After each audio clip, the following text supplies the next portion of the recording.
All right, I'm almost done with the tile on this tub finally.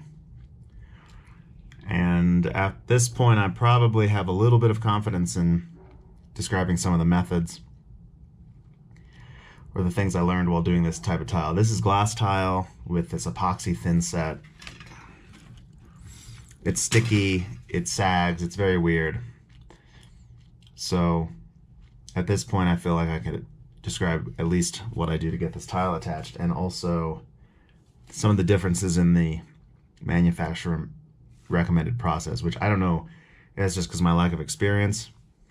Each job has some strange tweaks that you need to make to the process. All right, so I got a small putty knife here and a piece of a notch trowel, 3/16 by quarter, that I cut off. So this makes basically like a small putty knife that we can use to get the ridges. All right.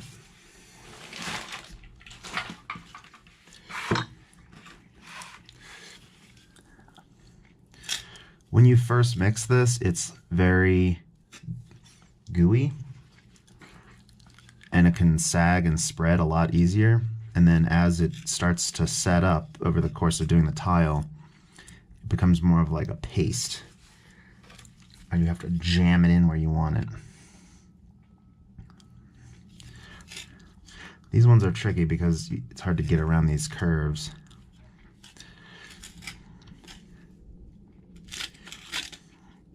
But I try to spread out mortar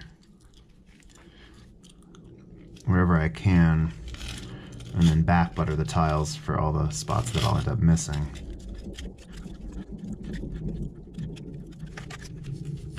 All right, now that I have a mortar spread, I'm gonna use this little bit to get these ridges. And it kind of picks them up, and you can use that to force it into the starter areas. It's a little harder to do over here, but this like works a lot better on large fields for the tiles, whereas here it's kind of not as effective. The idea is that you get a kind of uniform distribution of mortar.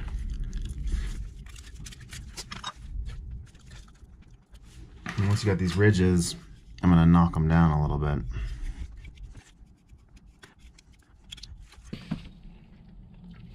All right, my first tile is gonna go on the bottom.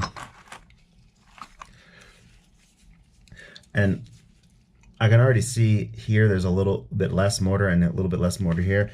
And in some cases where I have a large, easily spread out field, I just put the tiles down, but in these cases I'm gonna back butter them. And it's not so much the whole tile, actually, because you'll see in a second that we're gonna spread this mortar out. It's kind of the areas where you want to start the spreading out process, because we're going to push on one side of the tile and move the mortar where we want it.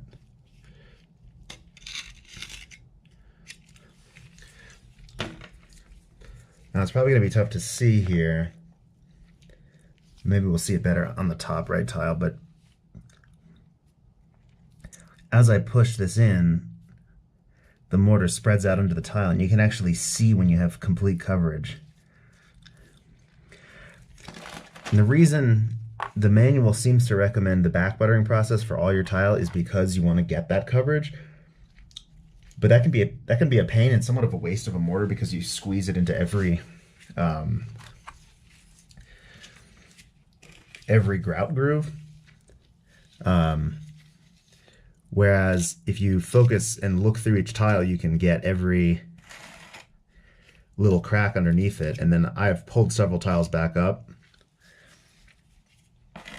and you can see full coverage. Like you pull it up and it's like mortar sticking on every little bit of the tile. So this one's gonna go in now. So see these spots? So this is not full coverage, obviously the tiles look like shit. So when I push it in, I'm gonna start from these areas that has mortar, and you'll see the mortar spread across the tile here like a devastating wave. There's the little cracks, completely enclosed. There's those little cracks right here. And this is where you press these tiles and put your spacers in there and get rid of any of the extra mortar, and that'll make a nice lined up arrangement.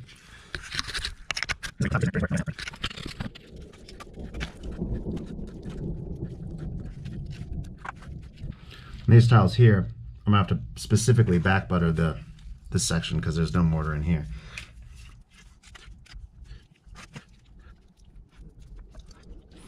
It's hard to see on the camera, but I'm really double checking every area behind the tile to make sure and press out all the voids, because that gets nice coverage and you don't see any problems.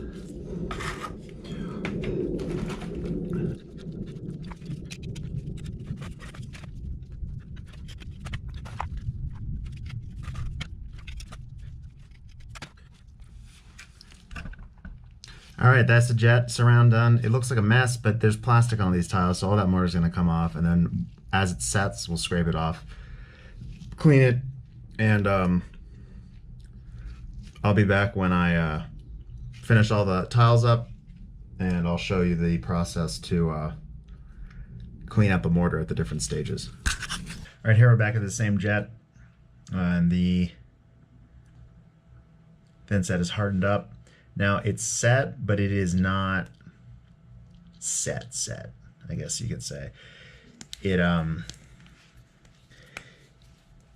after about 12 hours or a little bit less than that, it's kind of like a hard gumminess,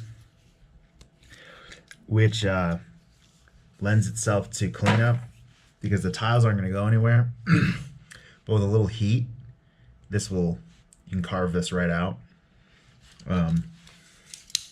So when it's time to clean up, pull off the plastic cover.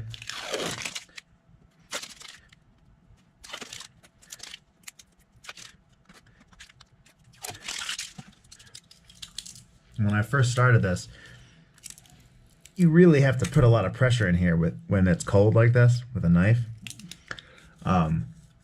Sometimes I would clean it up sort of the day of, but that would result in me having to secure the tiles, otherwise they'd fall down. So now what I do is hit things with a little bit of this heat. As you see, this isn't going anywhere.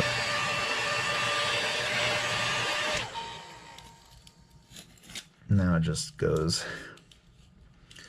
easy peasy. What's nice is at this point in the setup process, it's gonna like sort of harden up again. Whereas if you were to cut this out when it was still wet, it would land on the other tile or on the ground and sort of stick again.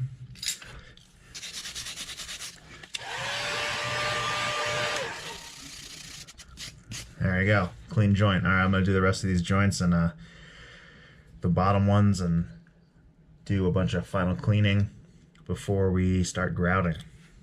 Hi, if you liked this video, please let me know by clicking that thumbs up and consider subscribing to the channel by clicking the red subscribe button. Please check the notes below the video for more ways to keep this channel going. Your support is greatly appreciated, and always, never stop building.